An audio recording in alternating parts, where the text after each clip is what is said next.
Hello বন্ধুরা, তোমরা সবাই কেমন আছো? আশা করি সকলেই খুব ভালো আছো। দেখো, আজকে আমি বানিয়ে ফেলেছি দোকানের নয়, বাড়িতে খাসির কিমা দিয়ে তড়কা।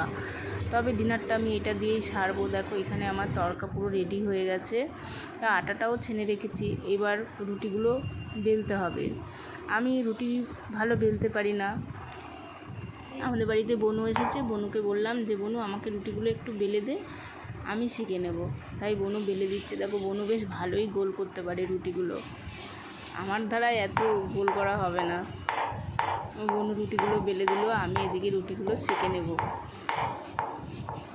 এবার ফুলবে কি না জানি না, তবে প্রত্যেক দিন রুটিগুলো ফোলে। না না না না, ফুলেছে ফুলেছে ফুলেছে। এই প্রত্যেকটা রুটি আমি এমন করে সেঁকে নেব। সেঁকে নেওয়ার পরে আমি পরিবেশন করব। রুটিগুলো আমার হয়ে গেছে। তবে এটা গরিবদের ডিনার। তবে যার যার ভালো লাগে তড়কা রুটি, আমাকে কিন্তু অবশ্যই জানাবে। এখানে নিয়েছি তড়কা, রুটি, কাঁচা লঙ্কা, পেঁয়াজ। আজকের মতো ভিডিওটা এইটুখানি। শুভরাত্রি। সবাই ভালো থেকো তোমরা। টাটা বন্ধুরা।